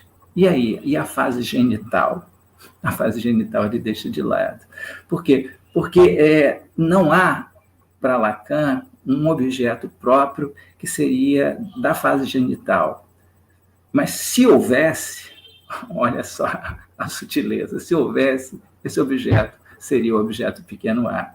Só que ele vai comparecer aí, no caso da clínica ou dos estudos de psicanálise, como um objeto estilhaçado, né? Que ao mesmo tempo é resto e é estilhaço. É por aí que caminha a teoria do além do princípio do poder, né? Do ponto de vista pulsional, relacionado a essa dimensão que ele chama de fracional. Fracional, pensando a partir de um objeto pequeno r que se relaciona a resíduo, a estilhaço. Então, já é uma torção, né? Assim, uma torção do pensamento lacaniano, né? E uma espécie de injeção de uma teoria pulsional, né? Mas uma teoria pulsional a partir de pulsões parciais, né? Se quiserem, a partir de uma micropolítica, né? Então, é algo que vai permitir pensar no campo do político, o estilhaço, o vazio, e como é que essas coisas se articulam no que ele vai chamar de um continente político. E aqui, só dentro do tempo que eu tenho, para marcar uma certa diferença no que ele está trabalhando em relação ao Deleuze, e isso eu estou colocando aqui um todo de isenção de quem é deleuziano, porque eu sou deleuziano, mas assim, a diferença que ele marca com o pensamento do Deleuze não é contrapor a história ao devir. Então, ele vai pensar assim, a história, para ele, ele vai contrapor a história à fascização, a dimensão fascizante, né? Então, história por um lado e a fascização pelo outro. Então, a história, para ele, é uma atualização libidinal desses objetos pequeno r, né? Então, que vão gerar fetichizações, né? Não importa se essa fetichização é do príncipe, se é do grande líder, ou do Estado, ou da luta de classe. De qualquer maneira, essas formas molares vão sendo fetichizadas, mas, historicamente, elas se atualizam, né? Quer dizer, há atualizações diferentes do objeto pequeno r. E, por outro lado, a fascização. Eu creio que essa fascização tem pouco a ver com algumas questões que o Nelson Job trouxe de uma forma brilhante, que essa fascização ele vai pensar como automatização de repetição, aquilo que fixa semelhanças e é reprodução de arquétipos. Então, aí que se explica, por exemplo, e uma das preocupações do Laruelle nesse trabalho é com a psicologia de massas, porque a psicologia de massas, o problema da psicologia de massa é como você pensar psicologia de massas ou pensar a constituição da massa como sendo revolucionária, sem que ela caia em algumas automatizações de repetição, sem que ela fique certas semelhanças, sem que ela não esteja reproduzindo arquétipos. E aí é aquela questão, se ela vai nessa linha, o que ela vai buscar? Ela vai buscar mito, né? Alguma coisa que se configure com um arquétipo, né? Alguma coisa que vai te colocar, não numa compreensão da história enquanto a atualização libidinal de objetos de resistência ou revolucionários, mas como aquilo que fixa semelhanças, né? E que reproduz arquétipos. É nesse sentido que ele está... É um pouco o que lá aquele Zorabishvili chamou de forma brilhante, né, de dobras arcaicas, né, os perigos das dobras arcaicas. Então, há sempre essa questão da dimensão do perigo de linhas fascistas. E eu acho bacana se pensar isso. E, por outro lado, ele está trazendo para a gente uma certa compreensão da psicologia de massa, porque nessas linhas, onde você tem reprodução de arquétipos e automatizações de repetições, você teria toda uma articulação entre aquilo que ele vai chamar do egóico, né? Porque a massa ela se identifica com um líder do ponto de vista narcísico, é egóico, é exatamente isso, é fetiche mesmo, fetichiza um arquétipo, então ela se identifica com aquilo, é a identificação egóica. Agora, o grande desafio, né, talvez seria o desafio, por exemplo, quando a gente fala no trabalho brilhante do Negri, né, quando ele traz essa questão do desafio da multidão, né, ficaria próximo do que o Laruelle está pensando aqui como um narcisismo pré-egológico, um narcisismo primário, onde você não tem propriamente pessoas, você não tem identidades, e essas articulações, ou essa multidão aí, ou essa massa, não vai se dar se identificando com este ou aquele líder, mas ela faz outras articulações. Eu gostaria de falar um pouco disso, se tivesse tempo, né? Agora, e os perigos mesmo, uma coisa que assim, é bacana, e vocês poderiam colocar isso em diálogo desse trabalho específico do Laruelle, não digo da obra dele como um todo, que tem vários caminhos que ele vai seguir ao longo da obra, mas é de pensar, por exemplo, um diálogo com o Deleuze e Guattari, quando eles estão pensando a política e os perigos, por exemplo, o perigo do poder, né, naquele capítulo em que ele fala o que se passou, e ele começa a pensar as diferentes linhas, a segmentaridade dura, a segmentaridade flexível, e o poder, ele transita do ponto de vista tanto molar quanto molecular, né? E eu acho que ele faz uma coisa que eu acho que a gente tem que pensar com muito cuidado, que eu acho que eu não vi isso feito nem na Hannah Arendt, embora admire muito o trabalho da Hannah Arendt, os trabalhos dela sobre o totalitarismo e tal, que ele coloca isso com bastante cuidado, que é a dimensão do fascismo, ela é muito mais molecular do que molar. Então, as articulações do fascismo, elas são moleculares, né? Aí é que está, o Deleuze e Guattari marca uma distinção ali entre o totalitário, né, pensado do ponto de vista molar, e o fascismo, porque o fascismo é molecular.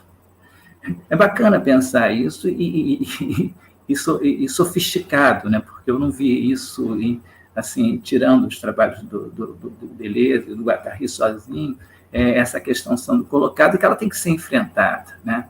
Quer dizer, enfrentada no sentido de que tanto você pensar o princípio do poder ou além do princípio do poder, ou pensar o molecular ou o molar, tem que ser pensado para além do bem e do mal, sabe?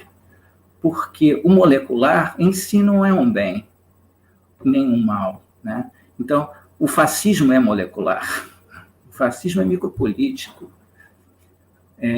Um exemplo que eu dou, assim, se vocês quiserem entender isso, assim, porque depois eu ia falar dessa questão, como é que a gente pensa essa massa pré-egóica, né?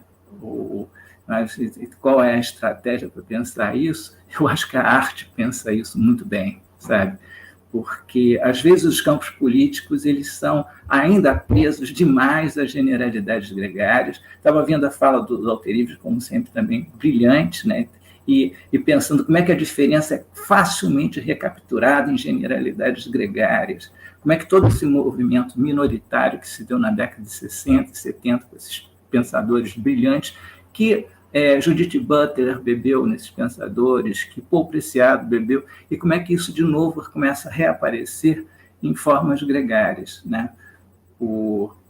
E que não tem a ver necessariamente nem com Judith Butler, nem com Paul Preciado, porque o pensamento deles não é gregário, o pensamento deles é com caminhos diferentes, o hegelianismo da Judith Butler, ou uma tendência mais assim da lógica do suplemento, como é do Paul Preciado, derridiana, em alguns aspectos, mas são pensadores da diferença, né? Pensadores radicalmente pensadores da diferença.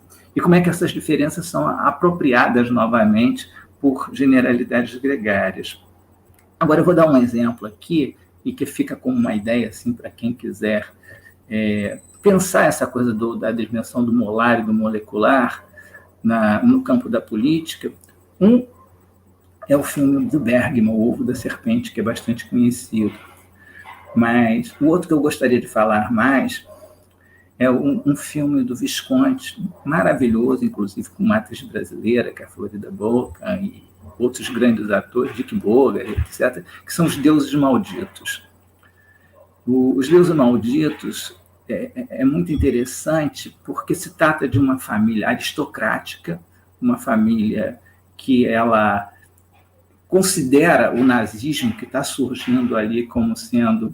Eles são aristocratas demais para se encantarem com o nazismo. Eles acham que o nazismo é um movimento, desculpe o termo, mas é como eles pensam, da ralé. E eles não se veem ameaçados pelo nazismo. A família Krupp, que esteve na Primeira Guerra, ligada aos tanques da Primeira Guerra, que é a indústria de aço que vai servir a Segunda Grande Guerra, que até hoje, se vocês forem no metrô, vocês vão lá encontrar a escadaria do metrô, ThyssenKrupp, né? Essa família, eles são assim como se fosse um império inabalável. Só que é interessante que o nazismo vai entrando nessa família, e na narrativa do Visconti, ele domina essa família, né? Assim, de uma maneira silenciosa, micropolítica, sabe? E eu lembro muito, assim, Cupim, se vocês quiserem pensar, não é com Cupim, porque uma vez eu tinha um armário de parede, né? E o armário de parede, um dia eu olhei e me dei conta que tinha um foco de cupim no armário de parede. Aí eu chamei uma empresa de dedetização para a gente querer jogar algumas coisas, tratar e dedetizar, e o armário ia ficar inteiro. Eles começaram a bater, o armário desabou inteiro, né? Não sobrou nada, caiu no chão. É um pouco isso, né? A política fascista... Oi? 5 minutos, tá, Mário? Desculpa. Oi? Tá bom, obrigado. Obrigado por avisar. Mas a micropolítica fascista é isso, é como cupim. Eles vão tomando conta. Inclusive, se vocês lembrarem, não vou dar um spoiler, mas lembrarem da última cena do Ovo da Serpente, né? Que é um diálogo em que um indivíduo diz para o outro: não, esse homem, Hitler, ele não tem força para dominar na Alemanha. Assim, como que ele... cara, a gente não vai dar importância a isso, né? Só que a política nazista já estava tomando conta de tudo, né? Porque é silenciosa, né? Quando ela começa a aparecer, se configurar como um macro, né?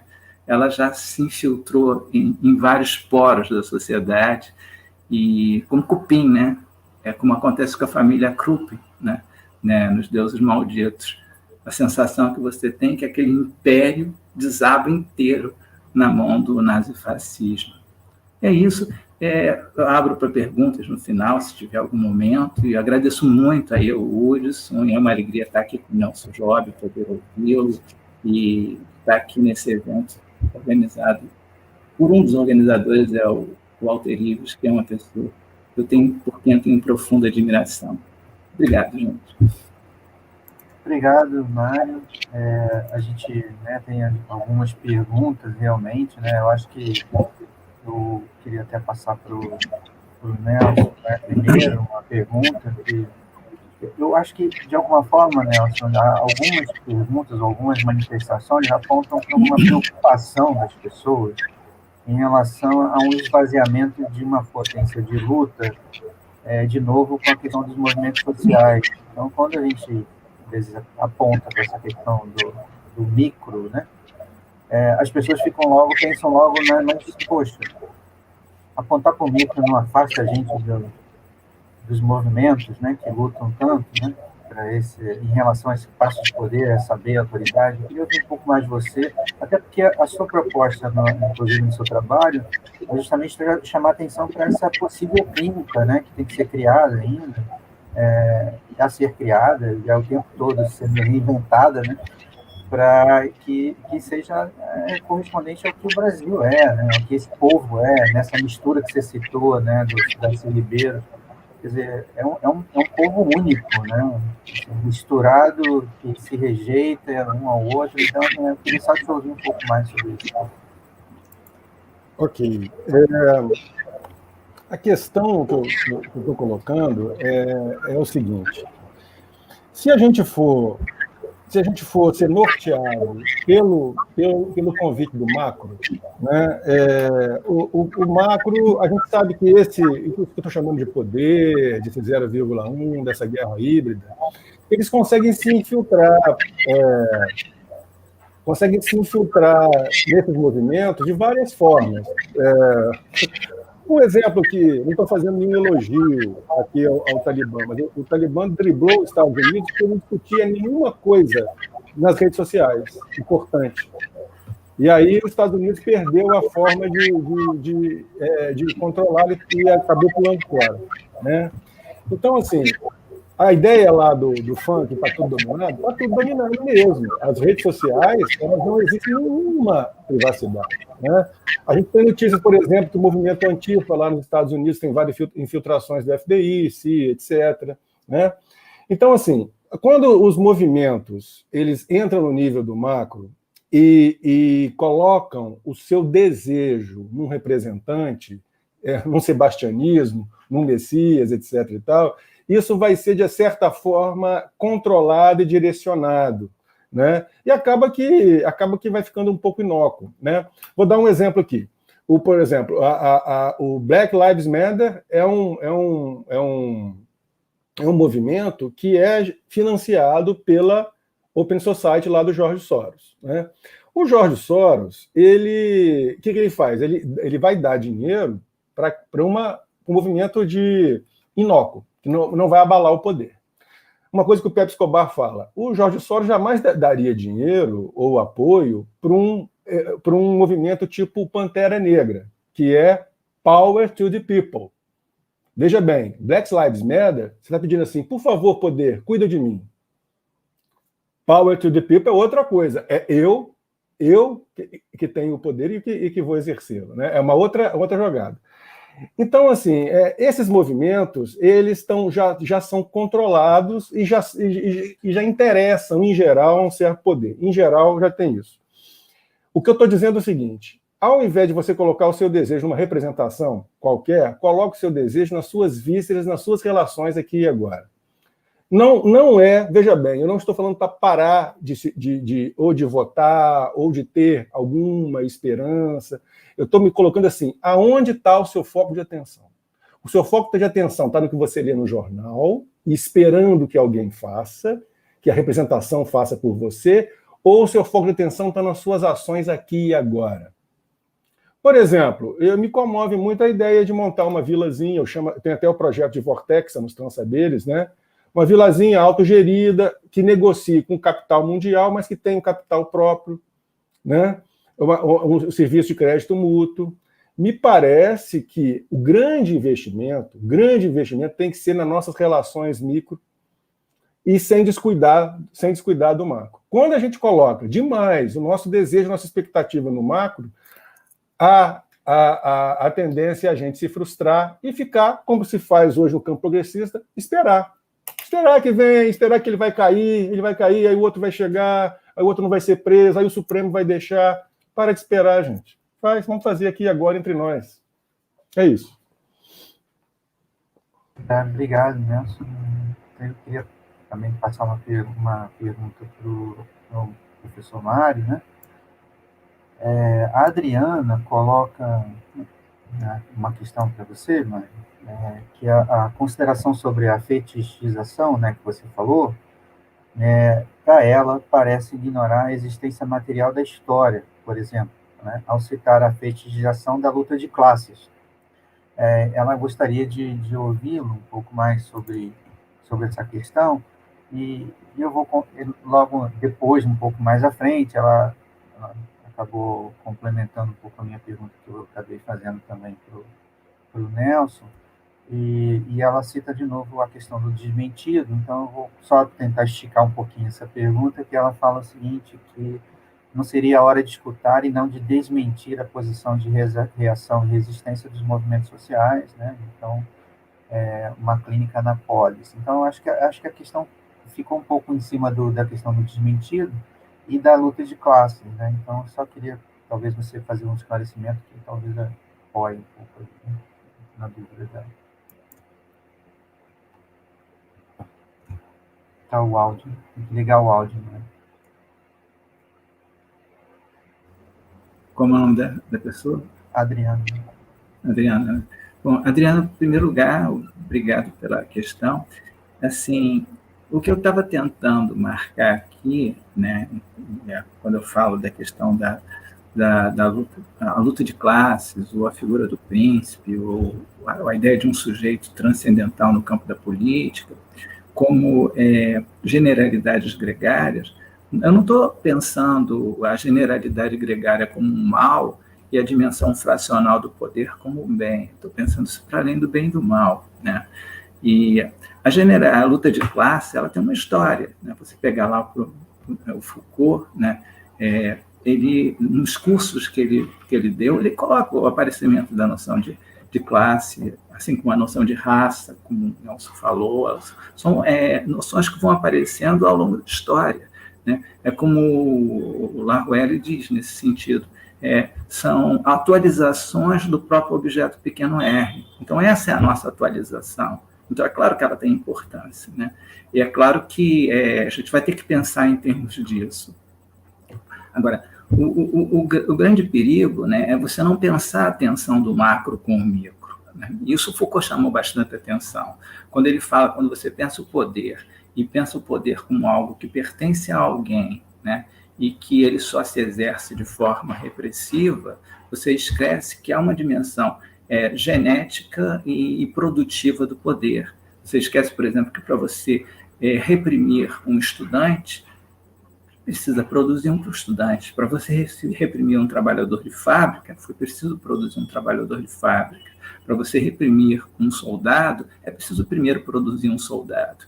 Então, a questão do macro ou do micro, essa questão aqui do princípio do poder ou do além do princípio do poder, tem que ser pensada na sua tensão, não isoladamente.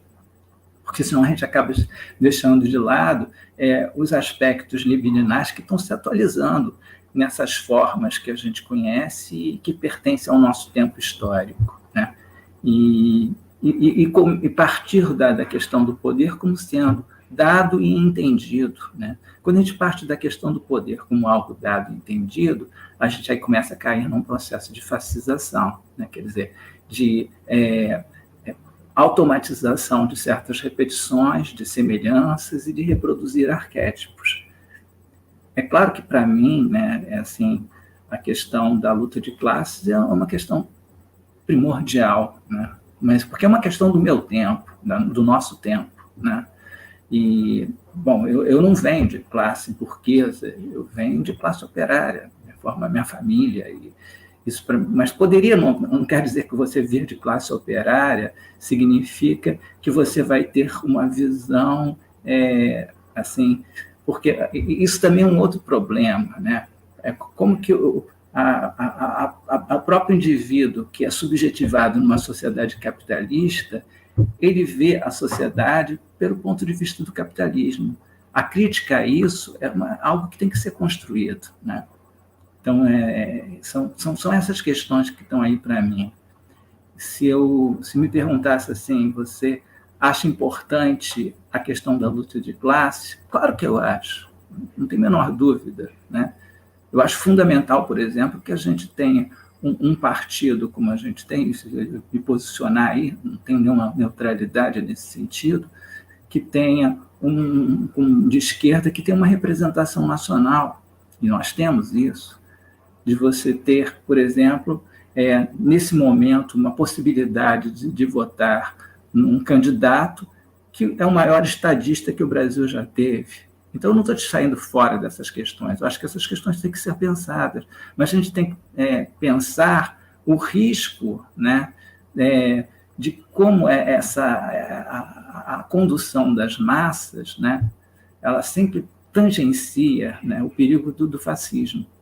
Então, acho que isso tem que ser combatido. O fascismo tem que ser combatido o tempo todo. Não é abandonar a ideia de luta de classe, mas começar a combater o fascismo quando você acorda, olha no espelho e diz, pô, há forças reativas em mim, há tendências reativas em todos nós. Então, isso tem que ser pensado o tempo inteiro. Mas não estou nessa, não me entendo, por favor, que eu estou querendo que a esquerda faça uma meia-culpa. Quem fazer meia-culpa é a direita, porra. Ou não fazer coisa nenhuma. Não estou interessado no que a direita vai fazer. Eu acho que você tem, assim, talvez tenha que pensar estratégias, né? Onde aí é como pensando Foucaultianamente, né? Se alguma coisa falhou estrategicamente, não é minha culpa. Pensar, então vamos rever essas estratégias, rever os dispositivos que nós estamos usando e repensar esses dispositivos, sem deixar de levar em consideração o que há de dimensão desejante nisso tudo, pulsional nisso tudo. Porque uma coisa que a gente precisa entender, né, e o capitalismo, infelizmente, entende, é que as massas são muito mais excitadas hoje do que propriamente conduzidas pela repressão, sabe? Então, o que estimula as massas, né? Eu acho que são essas questões que eu acho que tem que ser pensadas, tocar nessas questões que para quem atua no campo da política às vezes é muito difícil, pensar as atualizações libidinais que estão em cada um desses movimentos e como é que a gente pode, talvez seja esse o campo que a psicanálise também possa trazer algo, a esquizoanálise. Obrigado aí, Adriana. Eu acho que é uma questão bastante interessante. Eu acho que me abre uma oportunidade de falar mais um pouquinho sobre o que eu estava trazendo. Obrigado, Ginari. Eu queria... A mesma pergunta dela, né, acabou indo também para o Nelson, né, um pouco trazendo essa questão de uma possível clínica na polis, né? Nelson, eu queria, talvez... estender um pouquinho essa questão. Você trouxe uma questão de pesquisa, né, na sua fala, que é importante, que eu vou citar aqui, né, vou tomar a liberdade de citar o relatório Lugano 1, do volume 1 e volume 2, porque você quis dizer, principalmente sobre a questão de que existe essa determinação, né, existem essas forças, inclusive você citou duas empresas, as pessoas até pediram para você repetir o nome das empresas, mas eu acho que isso não é tão relevante quanto essa questão de que existe um projeto por trás, muito grande, que é esse livro, Relatório Lugano 1 e Relatório Lugano 2, são um desses elementos de pesquisa que eu mesmo tenho, né, de entender do que se passa em relação a isso. Mas eu queria trazer um pouco, talvez, a angústia geral, que acho que me remete a essa clínica da polis, que a Adriana está buscando, que é uma angústia que as pessoas estão, como lidar com a polarização. Quer dizer, tem muita gente que acabou relatando um pouco do desespero de, muitas vezes, ter que lidar com, né, dentro da própria família, as pessoas, né, brigando por uma questão de polarização. E ela pergunta assim, a gente precisa realmente estar de um lado ou do outro? Acho que você respondeu, mas eu queria que você reforçasse, porque eu acho que tem muita angústia nisso aqui, né? eu acho muito bom, você conseguiu o seu objetivo, deixar as pessoas tristes, agora eu estou vendo as pessoas angustiadas, então vou te passar essa bola de volta aí.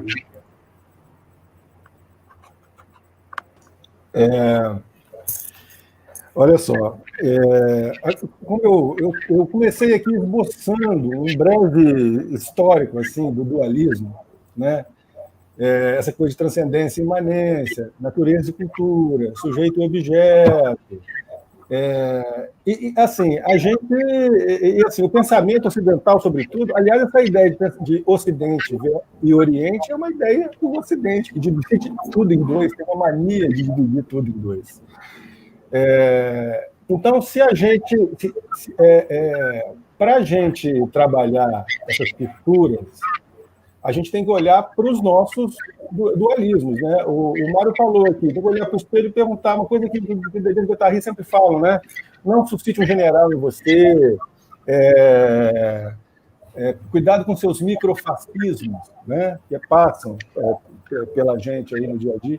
Então, eu acho que antes de trabalhar a questão do jantar de família, a gente tem que trabalhar isso na gente, né? Só pedir para o Mário desligar o microfone, que está dando retorno, Mário. Tá certo. Obrigado. A gente tem que trabalhar isso na gente. Então, por exemplo, a própria questão de direita e esquerda já é uma espécie de dualismo na política, né? E claro que existem várias direitas, várias esquerdas e tal, mas se a gente começar a pensar cada vez mais sobre a égide de uma ética, e a ética eu falo de Spinoza, né? E a ética de Spinoza é uma espécie de carrapato que olha para o campo e fala assim, aonde que tem uma potência? Aonde tem uma potência? Aonde tem uma linha de fuga que eu posso pegar e desdobrar? Né? Então, assim, na clínica é a mesma coisa. Primeiro, em nós, nós que já somos coletivo, já é isso. Na clínica é isso. No jantar de família, com o tiozão do churrasco, também é isso. Qual é a linha de fuga? Aonde que tem um afetozinho que você pode ali alimentar e gerar um bom encontro, gerar um aumento de potência? Né? Então, se você já vier com a priori, com arquétipos, né? Do fascismo, dos ismos qualquer, você não vai ter conversa nenhuma. Agora, chega para um encontro desarmado nesse sentido, dos a priori, e chega num encontro igual um carrapato procurando uma linha de fuga, e alimenta, e vai junto. E é na diferença mesmo. Mas isso começa de você, com seus generais dentro de você, né? Olhando para isso. É por isso que eu sempre chamo, como eu falei aqui, né, muito da questão da autoinquirição, né, do Advaita Vedanta, né, que o Hudson conhece também, né, que é questão de você olhar para todas as suas produções, entenderem que elas estão em devir, estão em mudança, e que elas apontam para um plano infinito pulsante. Né? Entendendo que esse plano infinito pulsante é comum a todos, a gente pode dialogar muito. Né? Então, assim, antes daquela... a pessoa sabe os seus pontos fracos, vão dizer que há certas palavras-chave ali para te incomodar. Não topa isso. Convida para o encontro em você. E aí vai, toca o barco. Isso não tem receita fácil, mas tem uma postura de encontro, com alteridade radicais. Né? Só para finalizar, por exemplo, eu estou muito afim de conversar com pessoas antissistema que votaram um certo candidato. Entenderam que esse candidato é sistema, porque candidato é sistema. Se ele é candidato é porque ele topou o sistema. Então, se você quer de fato ser antissistema, vamos conversar, até para sair desse papo anti e criar outros campos mais alegres. Quero conversar com essas pessoas aí, quero conversar. Está afim mesmo de sair, de ir para além do sistema? Então vamos. É isso. Obrigado, Nelson. Obrigado, Mário, mais uma vez. Assim, a gente tem 5 minutos para a próxima mesa, então a gente vai fazer esse pequeno intervalo, né? Queria de novo agradecer muito a vocês vocês, né, ao professor Mário Novelo, que é um... eu queria estar presencialmente pedindo autógrafo para ele, né, mas infelizmente a gente está distante, mas eu acho que é muito rico isso tudo que vocês trouxeram aqui.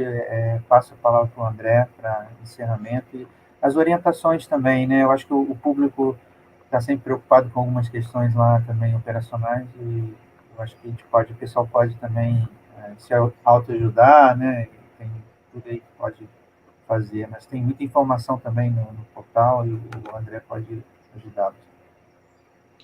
Tá ótimo, Hudson. Obrigado, então, pelos conferencistas dessa mesa, pela participação brilhante. A gente pode mensurar isso pela acolhida que todo o público está tendo com relação às falas de vocês. Só reforçando que as palestras vão ficar todas gravadas e o link para acessá-las depois são os mesmos links que vocês estão nesse momento. Após o término de cada dia, o próprio YouTube converte esse link online para um link do arquivo do vídeo de todo o evento. Com relação ao controle de presença, a gente está fazendo de forma eletrônica e amostral. E como reforço, a gente está fazendo uma pesquisa que a gente também aproveita para mensurar a satisfação de todos com relação à temática e aos palestrantes, e, além disso, também serve como mais um elemento de verificação da presença. Então, ao longo de toda a fala, de cada mesa, eu publico no chat um link para que vocês possam clicar e responder rapidamente a 3 perguntas da avaliação e um confirmar no final que é a presença, ok? Então, vamos dar esse micro intervalo aqui de 1 ou 2 minutos e começaremos às 17 horas, pontualmente, a mesa número 2. Obrigado mais uma vez a todos.